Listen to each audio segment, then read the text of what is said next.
pozdrav svima, moje ime je Iva Antičević i dobrodošli još jednu epizodu podcasta Studentski HR TV. Snimamo jednu seriju epizoda koje su posvećene financijskoj pismenosti i danas imam izvrsne mlade gošće, Blanku Tolj i Saru Mariju Rajić. Dobro nam došle, Blanka i Saro, mogu govoriti samo Sara. Da. Naše gošće su u stvari voditeljice tima računovodstva i financija u udruzi e-student. Ja sam jako uzbuđena da čujem nešto više o vašem timu, vašoj udruzi, zato što sam čula da je tamo super od svoje cimerce. Tako da sam jako uzbuđena za današnje snimanje. Međutim, za početak, evo, možete li nam se predstaviti, reći što studirate, čime se bavite, otkud vi u e-studentu? Pa evo, ja sam Blanka Tolj, voditeljica sam tima računovodstvo i financije u studentskoj udruzi e-student. To je najveća i najaktivnija udruga studenata u Hrvatskoj. Imamo svake godine preko 20 projekata na kojima sudjeluju 1000 studenata iz cijele Hrvatske, ali i iz cijele regije. Imamo nešto više od 70 partnera koji s nama sudjeluju na tim projektima i na natjecanjima koji djeluju u Hrvatskoj i u cijelome svijetu. Imamo 8 skupina. Imamo 8 skupina i 19 timova, preko 200 članova i trenutno, znači, na početku svake akademske godine primamo nove članove. Prijaviti se mogu svi studenti sa bilo kojeg fakulteta u timove koji su vezani za njihov fakultet ili u bilo koji drugi tim, jer nije potrebno nikakvo predznanje za udružiti se u e-student. Zapravo cilj udruge je poboljšati kvalitetu studiranja, povezati studente u nekakvu mrežu izvrsnosti, zašto stoji e-excellence u e-studentu. Aha, ja sam mislila da je nešto... Dobro, nema veze. Nešto drugo. Excellence. I što još da kažem? Mislim da je to. Da. A što vi studirate? Jeste li studentica ekonomskog? Jer ja, čim sam čula da ste voditeljice tima računovodstva i financija, ne znam zašto sam pomislila da ste studentica ekonomskog fakulteta, ili? Pa, u principu, u ovom slučaju jesmo. Mi smo studentice ekonomskog fakulteta, ali nije nužno da se bude članom ili voditeljem ili koordinatorom, a da si pritom student ekonomskog fakulteta. Okay. Ono što smo mi u stvari radili u prošloj epizodi, a što je meni nekako bila ideja da bude neko od prvih pitanja mojim gostima, jeste da zamislimo neku mentalnu mapu u čijem je središtu pojam financijska pismenost i onda da mu pridružimo neke pojmove. Imali smo gošću koja je bankarka, imali smo jednu studenticu, pa mi je bilo zanimljivo vidjeti što će oni navesti. Imali smo do sad pojmove kredit, džeparac, ulaganje, štednja. Što biste vi stavile, odnosno povezale s pojmom financijska pismenost? Štednja, kredit, kamatne stope, osiguranja. Mislim da je to. Blanka? Pa ja bih rekla možda nekakav financijski cilj koji se treba odrediti, nekakav plan, financijska sigurnost, nekakvi, znači, put koji treba pratiti kako bi se došlo do te financijske pismenosti, nekakav, znači, budžet, štednja, ulaganja i slično. Super, nismo imali neki od tih odgovora, tako da vjerujem onaj tko bude pratio naše epizode dobit će jednu lijepu mentalnu mapu, ja bih rekla, i sveobuhvatnu. Također sam u stvari istraživala kurikulum za osnovne i srednje škole. Ekonomska i financijska pismenost je jedna od međupredmetnih tema, dakle dužnost je nastavnika da nekako to provuku kroz kurikulum. No mene zanima kako je vaše iskustvo s obrazovnim sustavom, bilo kroz osnovnu i srednju školu, vas dovelo do u stvari ove udruge. Pa ja bih nekako rekla da kroz osnovnu i srednju školu to se premalo provlači. Mislim, jedino što se ja sjećam iz osnovne škole je matematika i srednje škole politika i gospodarstvo. Iz matematike jesmo učili onako kredite, rate, kamatne stope i to. I da sam si uvijek bila kao, ajme meni, pa kao ja sam dijete, osnovna škola, šta će to meni? Neću ja sad otići u banku, podići kredit, kao kupiti stan gdje je to još ima oko godina. I onda kad sam upisala faks, tek sam se tad zapravo nekako susrela sa svim tim financijskim pojmovima i nekakvim dodatnim znanjem u pismenosti financijskoj. I onda došla sam bila u banku i ja stanem na onaj ekran gdje trebam izabrati broj šta mi treba. I ja stojim i gledam, pa brate mili, ja ne znam ni šta trebam stisnuti kao i sada podignem kredit neki. Tako da mislim da dosta fali financijske pismenosti u školama, da bi to trebalo možda kroz nekakve realne situacije, nekakve radionice djecu pobliže upoznati s tim. Možda u srednjoj školi više nego u osnovnoj. Što se tiče mene, u osnovnoj školi nismo imali nikakva onako predavanja ili radionice vezano za financijsku pismenost. Jesmo spomenuli, kao što se reklo, u matematici te neke pojmove, ali to već je bilo onako računanje, nismo to, barem ja nisam shvatila baš važnost toga. Prodajete 100 lubenica ili 100.000 lubenica. Da. To je nerealni. Ali tek zapravo u srednje kada sam počela raditi, kada sam se izračunavala plaću, ok, to je samo broj sati puta satnica i to je to. A onda sam kasnije saznala da mi se manje mi je stiglo na račun u odnosu na onaj iznos koji sam izračunala. I onda sam zapravo tada tek, s obzirom na potrebu, saznala te neke pojmove kao što su neto, bruto plaće i tome slično. Je li to nekako uvjetovalo i vaš pristup i studentu ili... Pa u mom slučaju je više uvjetovalo da upišem ekonomski fakultet jer je to ipak sam mislila da će mi donijeti neko šire znanje, a usput i neke moje osobne kako to kažem? Zadovoljštine, da. A što se tiče e-studenta, to sam saznala, svaka udruga u principu štandira i želi privući vlastite članove. E-student mi se svidio zato što studenti bilo kojeg fakulteta mogu postati članovi. Obično sam bila na fakultetu i već sam znala dosta ljudi sa mog fakulteta i htjela sam proširiti poznanstvo na drugim fakultetima. Tako da sam onda nekak prirodno mi je došlo da se učlanim u e-student. Blanka, kako ste vi saznali? Kako si ti? Može ti? Da. Ja sam saznala za e-student preko svoje sestre koja se, kad smo bile na 2. godini fakulteta, učlanila u e-student u team event management. I me je to činilo se fora, ona organizirala neke partije, neke zabave. Ja rekao, pa da vidim šta ima tamo, kako to izgleda. I onda sam se učlanila u tim računovodstvo i financije jer je to kao malo povezano s mojim faksom. Pa sam bila kao, ajmo malo na sigurno. Kao. I svidjelo mi se i je to ostala 2. godinu. Koje su aktivnosti vašeg tima?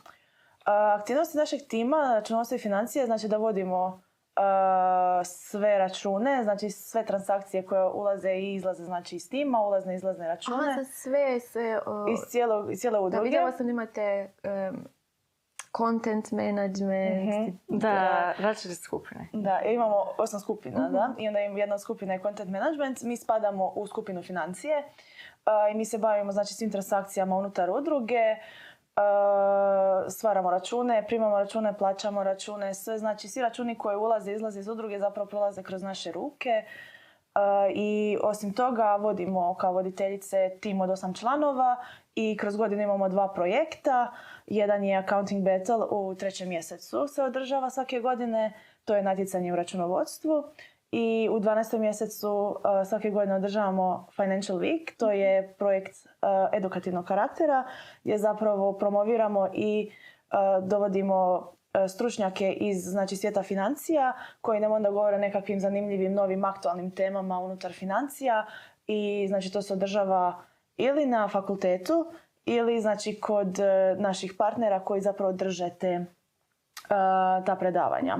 I onda je to vrlo zanimljivo za studente koji to žele nešto čuti novo u financijama kroz godinu. Zapravo, osim što držite taj teorijski dio predavanja i slično, edukacija, vi u stvari imate velik dio tog praktičnog posla, vođenja računa i slično. Mene zanima, vi kao voditeljice, s čime ste se susrele, što vam je bilo onako neka viša razina praktičnih sposobnosti, što vam je bilo izazovno, zanimljivo, što ste novo naučile kao voditeljice timova? Osim možda ovih soft people skills, ili kako se to već zove.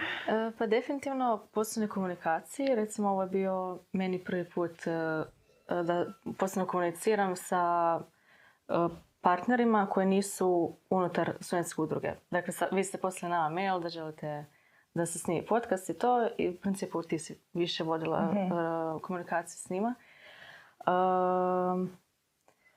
Pa, dakle, prošle godine sam bila članica drugog tima, pa sam vezana za informacijsku tehnologiju. Pa sam sad voditeljica tima u kojem nisam prije bila član, pa sam onda preko ljeta izračunavala račune, predračune, plaćala račune koji su stizali za udrugu. Tako da mislim da mi je to dosta dobro došlo jer do sada nisam imala nikakvog praktičkog znanja, to jest vještina u području računovodstva financija osim tog teorijskog sa fakulteta. Tako da mi je drago što imam sad priliku imati taj praktički dio. Da, meni je baš zanimalo u stvari koliko su vas srednja škola, možda nešto manji fakultet pripremili za ono što nosi pozicija voditelja skupine tima računovodstva i financija, a koliko je to bilo nekog samostalnog rada nakon faksa i slično? Pa unutar udruge smo imali radionicu e-leaders. Taj naziv e-leaders označava radionice od 2-3 dana u kojem se vježbaju ti neki soft skillovi koje možemo koristiti tijekom godine kao voditelji. Pa ja bih rekla da srednja škola i osnovna škola ni fakultet baš ne pripreme nas na ovako nešto. Biti voditelj nekog tima to na ekonomiji bar nema tako nešto ili organizacija projekata ili tako nešto. Možda na smjeru marketing, ali na mome smjeru nije bilo. I zapravo većinom toga bilo studenti koji su bili prije naši voditelji i sada naši koordinatori na time lidersima što je spomenula Sara. Tamo smo sve naučili, jednostavno ja znam nešto što neko ne zna, neko drugi zna nešto što ja ne znam, pomažemo si, komuniciramo i podupiramo jedni druge. Jednostavno to je jedno iskustvo koje mislim da na fakultetu ne možemo postići, a da je vrlo, vrlo bitno, pogotovo za buduće radno mjesto i slično, pa mislim da je to super stvar da bi se svi trebali učlaniti u tako nešto. Nisam vas pitala, ili možda nisam čula kad ste rekla, nisam zapamtila koliko godina ste u ovoj udruzi svaka od vas? 2 godine. Da, meni isto 2 godine. Okay. Zanima me, evo iz vaše perspektive, neki koji su financijski izazovi s kojima se danas nose mladi? Bilo srednjoškolci, bilo studenti, mladi općenito.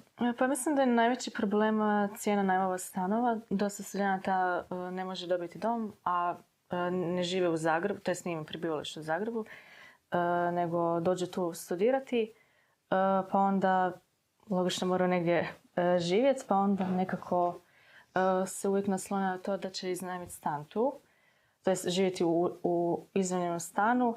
Međutim, zbog baš visokih cijena najmova, onda obično žive sa cimerima, što u principu ni nije loše, jer možda nekad sanjaju da ih tuku, da se svađaju s njima. Tako da, eto, rekla bih cijene stanova i rekla bih, pogotovo na prvim godinama studija, vrlo je teško ishendlat posao i studij, pa onda možda te neke organizacijske vještine je potrebno razviti da bi se moglo to sve ishendlati. Kako biste vi ocijenili financijsku pismenost, barem onih mladih s kojima se susrećete kroz udrugu, ali i kroz rad, kroz edukacije i slično? Pa može bolje. Mislim, znam ja i po sebi da nisam baš bila toliko financijski pismena koliko sam mislila da ću biti, pogotovo kada sam upisala ekonomski fakultet i kada sam se susrela sa tim nekim pojmovima i suočila sam se zapravo s time koliko stvari ne znam. Naravno, uz pomoć studentskih udruga i drugih nevladinih neprofitnih organizacija organiziraju se razne radionice, što za studente, što za građane koji nisu studenti, a mogu sudjelovati i time saznati više informacija o financijama. Zanima me što bi se možda još moglo poboljšati i postoji li neki model bilo negdje drugdje u Hrvatskoj ili možda čak u Europi koji bi valjalo preslikati kod nas? Neki možda vaši uzori ili tako nešto na... Ja bih rekla, na primjer, u skandinavskim zemljama, u osnovnim i srednjim školama se djecu više izlaže financijama i financijskoj pismenosti kroz tako nekakve radionice koje zapravo prikazuju nekako realne situacije, uče djecu od početka kako trošiti novac, kako paziti na financije u budućnosti i slično. Mislim da bi to bilo vrlo zanimljivo da se uvede kod nas, odnosno vrlo poučno da djeci to treba. Isto tako bih rekla da se uglavnom i sve ove nekakvi projekti, natjecanja i slično za financijsku pismenost se uglavnom promoviraju na ekonomskom fakultetu i sličnim fakultetima gdje već ljudi imaju neku osnovnu financijsku pismenost i samo žele nadograditi ili naučiti nešto novo u nekom drugom području financija. Ne bazira se toliko na druge ljude koji su puno manje financijski pismeni jer to njih ni ne zanima, to nije njihovo područje pa se to njima ni ne promovira. Problem je u tome što onda većina tih ljudi koji imaju manju financijsku pismenost onda ni neću za takve neke projekte i to, ni ne prijave se na predavanja i ne poboljšavaju i misle da to njima ne treba, a to je vrlo bitno. Zato se mi kao student pokušavamo promovirati na svim fakultetima, pozvati na Financial Week studente s drugih fakulteta kako ne bi dolazili samo ekonomisti koji već i znaju nešto više o tome i zato pokušavamo radionice kod naših partnera, odnosno predavača, da dođemo na radna mjesta.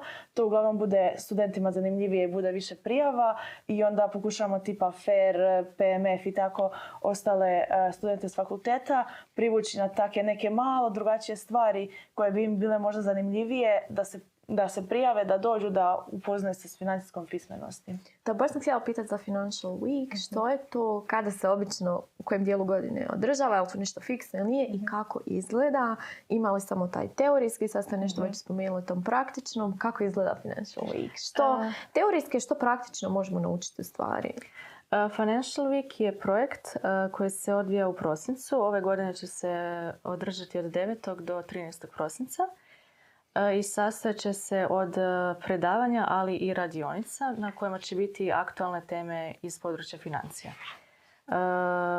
Radionice će, barem je plan da se održe kod partnera, dakle da onda sudionici baš uživo dođu u poduzeće, da se upoznaju sa time što to poduzeće radi, s čime se bavi, ali i steknu neka praktička znanja preko tih radionica koje se održaju u prostorima poduzeća. Jesu prijave neke otvorene? Kako to izgleda? Još nisu otvorene, ali bit će otvorene. Znamo kad će biti otvorene ili? Pa početkom 12. mjeseca, znači od 9. do 13. u tom tjednu traje Financial Week i tjedan dana prije toga budu otvorene prijave. To će se biti objavljeno na našim web stranicama, Instagramu, štandirat ćemo. Koja je u izradi, je li tako? Sad se upgrade-a. Je, da. Je li broj mjesta ograničen? Je, u principu je. Dobro. Da, mislim, bude broj mjesta ograničen, pogotovo kada se ide kod poduzeća. Kod njih oni mogu primiti, 20-30 studenta, a ako budu u dvorani, onda kapacitet dvorane koji nam faks omogući. Oko 50 mjesta. Jeste sami sudjelovale kao polaznice Financial Weeka? Da, prošle godine sam na gotovo svim predavanjima bila, bude jako zanimljivo. Kažem, dođu vrhunski stručnjaci u tome području u kojem održavaju predavanje i uvijek se trudimo da budu nekakve aktualne, zanimljive teme. Spojlaj nam, što je bilo? Što se najvažnije naučilo? Prošle godine, na primjer, kako nam je prošla jedna godina s eurom, s novom valutom, onda smo imali glavnog ekonomista Hrvatske narodne banke koji nam je onda održao prezentaciju kao godina s eurom, yay or nay, kao kako je prošlo, što smo očekivali, što je bilo drugačije, što možemo očekivati za budućnost. To je bilo jako zanimljivo meni. Ovo praktično je li bilo nešto zanimljivo? Sorry. Može. Praktično je bilo, išli smo kod našeg partnera PVC-a, kod njih baš u zgradu, jako lijep prostor. Tamo su nam govorili nešto o digitalnoj financijskoj pismenosti kod mladih i bude jako zanimljivo, bude par predavača koji se izmjenjuju. Bude zanimljivo kad se dođe tamo kod njih u ured, sjedi se u njihovim stolicama i tako. Kako vi procjenjujete možda djelovanje nevladinih organizacija na području Hrvatske glede same financijske pismenosti?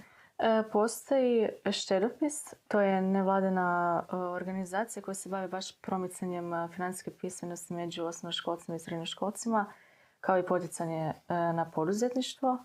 Imaju web stranicu i zaista ima jako puno, baš je jako dobar sadržaj. Tako da preporučam da svi koji se žele malo više o tome educirati mogu otići na tu stranicu. Štedopis.hr. Dobro, mislim da ćemo izvatiti. Ne znam jel se to smije reći.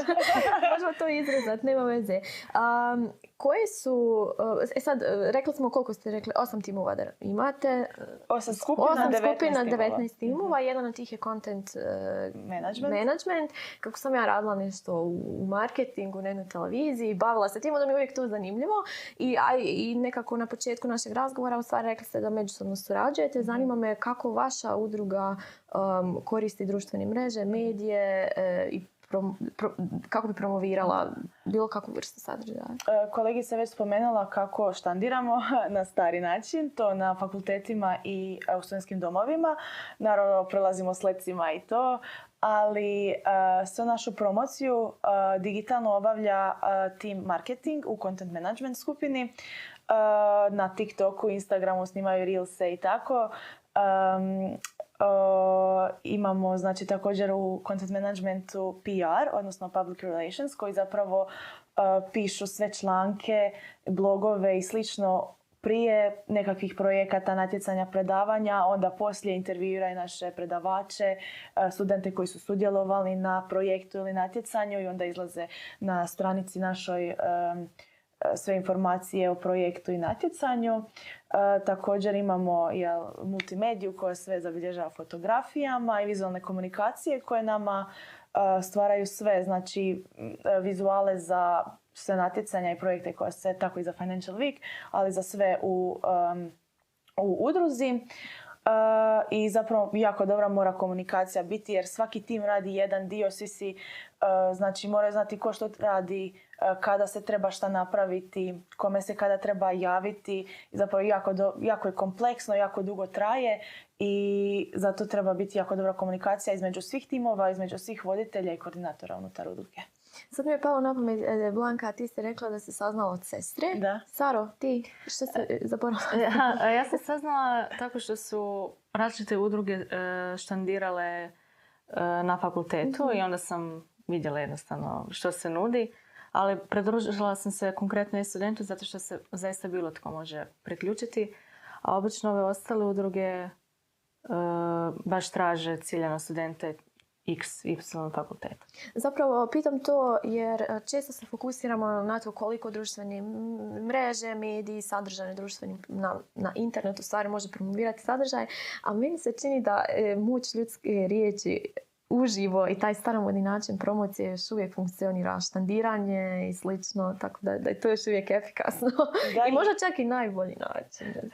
Iskreno, ja isto mislim da je, samo bude problem, ljudi nisu zainteresirani, pa ti odbruse, pa ti ne bude baš ugodno kad dijeliš te letke, znaš da ljudi idu u menzu, sad ćete baciti ga odmah u smeće i to. Ali zapravo, dosta sam se iznenadila, znaju, pogotovo brucaši, dođu i priđu nama na štand i pita šta je ovo što se tu dijeli i tako. Pa mi to bude baš jako drago da na našem faksu, evo i trenutno isto traje, zove se Tjedan studentskih udruga, ako se ne varam, i sve studentske udruge koje se žele mogu se prijaviti i u holu našeg fakulteta na ekonomiji. Jednostavno štandiraju, dijele letke, pokazuju što imaju i uglavnom su to, ne znam, ekonomska klinika, onda traži studente ekonomskog fakulteta i slično, dok u e-studentu, znači, promoviramo se na svim fakultetima, u studentskim domovima, jer stvarno ljudi sa privatnih fakulteta, sa medicine, sa ekonomije mogu se prijaviti. Super. Svejedno ne možemo zanemariti učinak i važnost medija i društvenih mreža, pa evo, na koje biste možda izvore uputili mlade koji se žele na taj način malo educirati? Pa evo, spomenula sam malo prije Štedopis HR, to je organizacija koja se bavi promicanjem financijske pismenosti među osnovnim i srednjim školama, kao i poticaj na poduzetništvo. Imaju svoju web stranicu, mislim imaju i ostale društvene mreže, ali na web stranici baš s obzirom na temi imate članke i priručnike. I Blanka, si ti nešto htjela reći? Pa postoji isto tako jedna stranica, mislim na engleski, ali većina ljudi danas pretpostavljam znaju engleski. Zove se Khan Academy. Tamo ima, znači, ima više, ima i matematika, statistika i slično, ali ima i cijeli dio ekonomije. Jako je dobro, besplatne su kao predavanja i zadaci i slično. I ima, znači, od prvog razreda osnovne škole pa sve do naprednih fakulteta i sličnih predavanja. Jel ima statistike? Pitam za prijatelja. Ima statistike. Dobro da znam, hvala. Spomenuli ste brucoše kao populaciju koja vama prva priđe, pa evo što biste savjetovali brucošima glede njihove financijske pismenosti? Slušajte savjete voditeljica računovodstva i financija. Pa pozivamo ih da se prijave na Financial Week. Javit ćemo sve na društvenim mrežama i na web stranici kad će krenuti prijave. Mislim da je to jako korisno i da neće u svakom slučaju nikako škoditi. Ja bih samo rekla da se ne boje, da se uključe u udruge, ne mora biti e-student, ali može biti e-student, zato što ja sam se bojala kao joj sad krećem s faksom pa neću sad to krenuti, kao da se prvo priviknem na cijeli način života, Zagreb, studiranje i slično, ali ne, znači žalim što se nisam prijavila prije, upoznate toliko novih ljudi, toliko novih prijatelja, steknete toliko novih vještina, iskustava i znanja, prijavljujte se na tako nekakve, faks naš stalno šalje nekakve predavanja da se održavaju i koja nisu na našem fakultetu, nemojte se bojati, prijavite se, jako je korisno. Koje su prednosti članstva u e-studentu osim ovih partija za koje sam čula? Na kraju godine, ako član ispuni sve uvjete, dobije certifikat preko koje može staviti na CV i time zapravo može pokazati poslodavcu da osim što studira i bavi se fakultetskim obvezama, ipak i volontira i bavi se nekim izvan fakultetskim obvezama. I baš zato što bude studenata sa svih različitih fakulteta, puno različitih ljudi, puno različitih novih prijatelja, jednostavno nove iskustva, nova znanja, to je jako lijepo, jedni druge podupiru, uče, slušaju, pomažu, tako da, jako super. Nešto što se ne može iskusiti tako jednostavno. I sad, ne valja žaliti za stvarima koji su prošle, ali da vi možete promijeniti nešto glede svoje financijske pismenosti ili financijskih odluka, što biste savjetovali tim brucošima koji vam prilaze? A može, evo i ja slušam. Pozorno. Možda da krenem ranije što na radionice ili predavanja na temu financijske pismenosti. Pa da, isto to da se prijavljuju, kao što sam rekla, i u udrugu neku i na predavanja, da prate, da slušaju profesore. Profesori isto često znaju reći održavam se to i to, tada i tada. Da se ne boje da neće imati vremena, stići ćete jako dobro, jako pametno. Zato što kad se udružite negdje, poznate toliko ljudi, neki ljudi znaju za nešto što vi ne znate, uputit će vas na to nešto će vam se jako svidjeti. Tako da nemojte gubiti vrijeme, nemojte se bojati se. Evo, rekla su Blanka i Sara. Već ste nešto spomenula u stvari da dolaze i studenti iz drugih fakulteta. Koji fakulteti najbolje kotiraju? Koga je najviše? U e-studentu? Da. Najviše ekonomista. Skoro četvrtina, ja bih rekla, članova su ekonomisti. Ima sa svih fakulteta, ima sa filozofskog dosta, sa FER-a ima dosta. A ko je s filozofskog? Šalim se. Šta još ima? Ima doslovno sa bilo kojeg fakulteta, ima i sa algebre, sa privatnih fakulteta, Libertas. Da. Rekste medicine. Dakle, svako je dobrodošao. Svako je dobrodošao. Dobro, djevojke, stvarno mi je bilo jako ugodno razgovarati s vama. Imate li neku završnu riječ, nešto što biste htjeli poručiti našim gledateljima? Pa eto, proučite malo našu stranicu e-studenta, Instagram, TikTok i tako. Prijavite se e-student, nećete poželiti. Brojni su timovi, sad će Financial Week, teorija, praksa, sve otvorit će se prijave malo prije 9.12. Tako da radujemo se, ja gledam, pratim i rekli ste, kako se zove ovaj Khan Academy, je li tako? Khan Academy, da. Dobro. Ništa, hvala vam što ste pratili još jednu epizodu podcasta Studentski HRTV. Nastavljamo dalje. Hvala našim gošćama Blanki i Sari Mariji. Hvala vam što ste nas pozvali. Nadam se da vam je bilo ugodno. Ja sam puno toga naučila, korisno, nadam se i naše gledatelji. Hvala vam.